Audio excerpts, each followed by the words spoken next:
Welcome back S के classes के online platform पर आप सभी साथियों का तहे दिल से हार्दिक स्वागत है। साथियों, एसएससी जीडी कांस्टेबल के प्रैक्टिस सेट को कंटिन्यू रखते हुए आज हम प्रैक्टिस सेट 13 डिस्कस करेंगे। इंपॉर्टेंट होंगे प्रश्न। वीडियो अच्छी लगे तो प्लीज़ वीडियो को लाइक एवं अपने दोस्तों को शेयर करना ना भूलें। तो आइए साथियों, बिना देरी किए हुए शुरू करते हैं आज की क्लास। क्वेश्चन नंबर 1 है, अक्टूबर 1920 में भारतीय कम्युनिस्ट पार्टी की स्थापना के लिए ताशकंद में एकत्र हुए भारतीयों के समूह के मुखिया थे। Option A H K Sarkar, option B PC Joshi, option C MC Chagla या फिर ऑप्शन डी एमएन रॉय।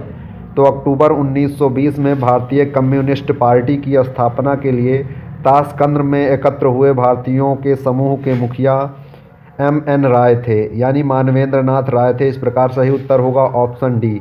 आइए साथियों, देखते हैं आज का अगला क्वेश्चन। क्वेश्चन नंबर 2 है, रंगराजन समिति का संबंध किस घटक से है? ऑप्शन ए भुगतान संतुलन घाटा, ऑप्शन बी अवमूल्यन, ऑप्शन सी कर संशोधन या फिर ऑप्शन डी कृषि मूल्य नीति।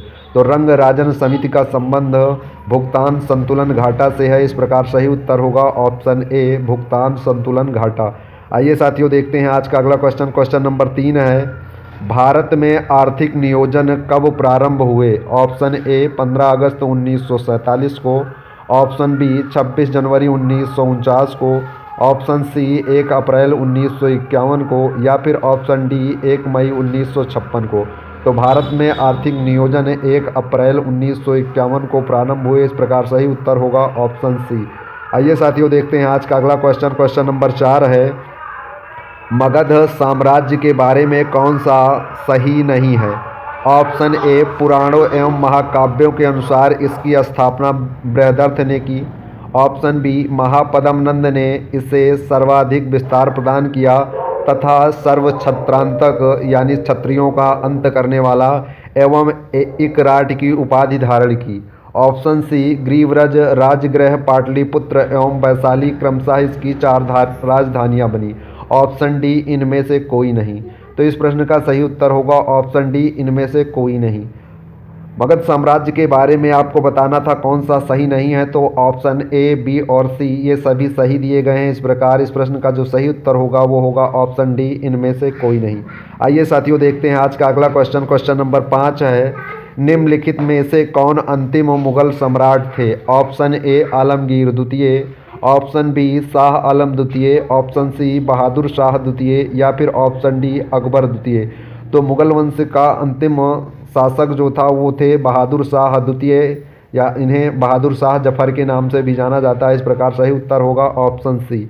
आइए साथियों, देखते हैं आज का अगला क्वेश्चन। क्वेश्चन नंबर 6 है, संविधान के किस अनुच्छेद में यह व्यवस्था की गई है कि प्रत्येक राज्य शिक्षा के प्राथमिक स्तर पर मातृभाषा में शिक्षा की पर्याप्त सुविधाओं की व्यवस्था करने का प्रयास करेगा?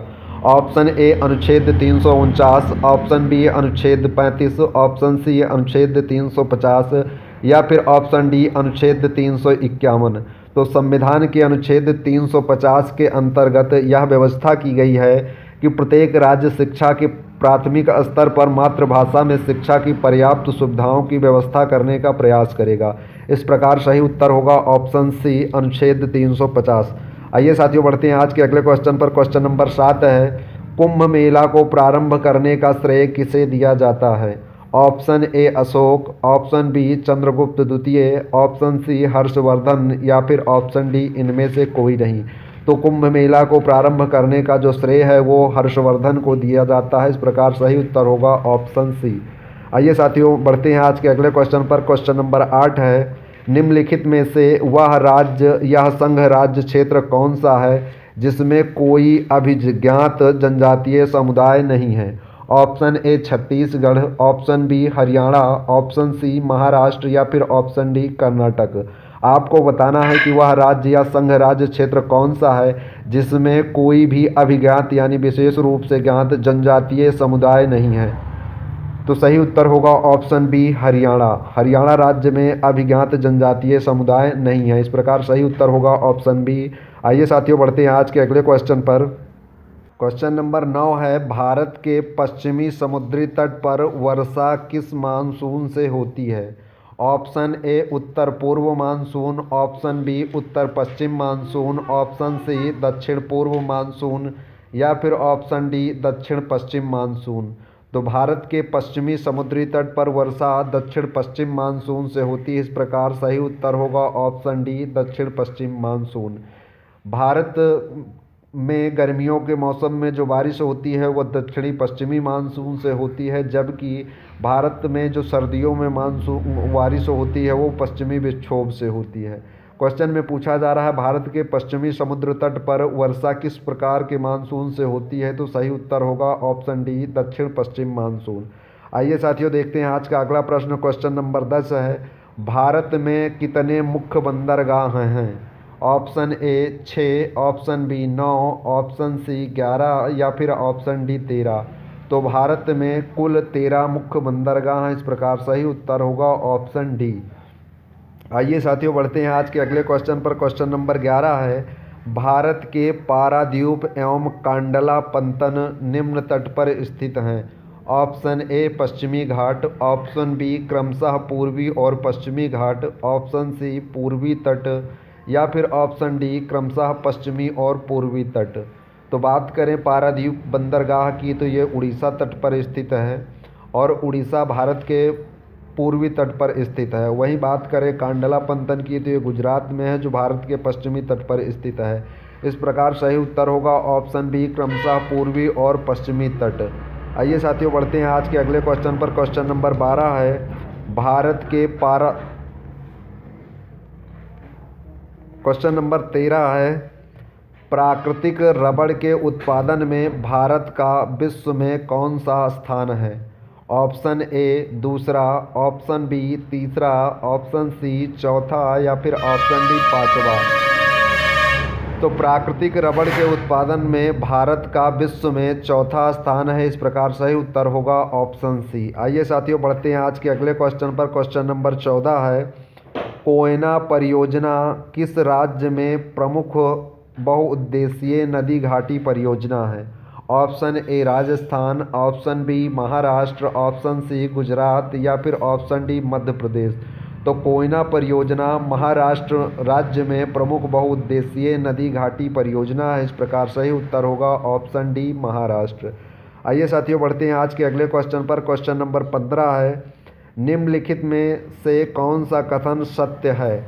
ऑप्शन ए भारत पूर्णतया उत्तरी गोलार्ध में स्थित है, ऑप्शन बी भारत की आकृति चतुष्कोणीय है, ऑप्शन सी क्षेत्रफल की दृष्टि से भारत विश्व में 7वें तथा जनसंख्या की दृष्टि से दूसरे स्थान पर है, ऑप्शन डी उपर्युक्त सभी कथन सत्य हैं। तो इस प्रश्न का सही उत्तर होगा ऑप्शन डी उपर्युक्त सभी कथन सत्य हैं, क्योंकि भारत पूर्णतया उत्तरी गोलार्ध में स्थित है और भारत की आकृति चतुष्कोणीय है। वहीं भारत क्षेत्रफल की दृष्टि से विश्व में 7वां जबकि जनसंख्या की दृष्टि से दूसरे स्थान पर है। आइए साथियों बढ़ते हैं आज के अगले क्वेश्चन पर। क्वेश्चन नंबर 16 है, RH कारक की खोज किसने की? Option A Huxley, option B Landsteiner एवं वीनर, ऑप्शन सी डार्विन या फिर ऑप्शन डी वेलेस। तो RH कारक की खोज लैंड स्टीनर एवं वीनर ने की थी। इस प्रकार सही उत्तर होगा option number B Landsteiner एवं वीनर। आइए साथियों बढ़ते हैं आज के अगले क्वेश्चन पर। क्वेश्चन नंबर 17 है, अधिकांश कीट श्वसन कैसे करते हैं? ऑप्शन ए त्वचा से, ऑप्शन बी क्लोम से, ऑप्शन सी फेफड़ों से या फिर ऑप्शन डी वातक तंत्र से। तो अधिकांश कीट जो हैं वो श्वसन वातक तंत्र से करते हैं। इस प्रकार सही उत्तर होगा ऑप्शन डी वातक तंत्र से। आइए साथियों देखते हैं आज का अगला क्वेश्चन। क्वेश्चन नंबर 18 है, पेचिश रोग के लिए उत्तरदायी प्रोटोजोआ है? Option A Entamoeba, option B amoeba, option C phagotrophic या फिर ऑप्शन डी ट्रिपेनोसोमा। तो पेचिश रोग के लिए उत्तरदायी जो प्रोटोजोआ है उसे एंट अमीबा कहा जाता है। इस प्रकार सही उत्तर होगा ऑप्शन ए एंट अमीबा। आइए साथियों देखते हैं आज का अगला क्वेश्चन। क्वेश्चन नंबर 19 है, वायु में ध्वनि का वेग ऑप्शन ए तापमान के बढ़ने से घटता है, ऑप्शन बी तापमान के घटने से बढ़ता है, ऑप्शन सी तापमान पर आश्रित नहीं रहता, ऑप्शन डी तापमान के घटने से घटता है। तो वायु में जो ध्वनि का वेग है ये तापमान के बढ़ने से बढ़ता है और तापमान के घटने से घटता है, इसलिए इस प्रकार सही उत्तर क्या होगा, ऑप्शन डी तापमान के घटने से घटता है। आइए साथियों देखते हैं आज का अंतिम प्रश्न। क्वेश्चन नंबर 20 है, वर्ष 2022 का प्रतिष्ठित जेबीसी साहित्य पुरस्कार निम्नलिखित में से किस उपन्यासकार को प्रदान किया गया है। Option A Khalid Javed, option B Aamir Javed, option C Shahrukh Javed या फिर ऑप्शन डी सलमान जावेद। तो वर्ष 2022 का प्रतिष्ठित जेबीसी साहित्य पुरस्कार उर्दू के विख्यात उपन्यासकार खालिद जावेद को प्रदान किया गया। इस प्रकार सही उत्तर होगा ऑप्शन ए खालिद जावेद। वहीं खालिद जावेद को इनकी किस रचना के लिए ये पुरस्कार दिया गया है, तो द पैराडाइज ऑफ फूड के लिए प्रदान किया गया है। इस प्रकार सही उत्तर होगा ऑप्शन ए खालिद जावेद। और इनकी किस रचना के लिए दिया गया है, तो द पैराडाइज ऑफ फूड के लिए इन्हें जेबीसी साहित्य पुरस्कार दिया गया है। आज की क्लास में इतना ही साथियों, मिलते हैं अगली वीडियो में, तब तक के लिए टेक केयर। जय हिंद, जय भारत।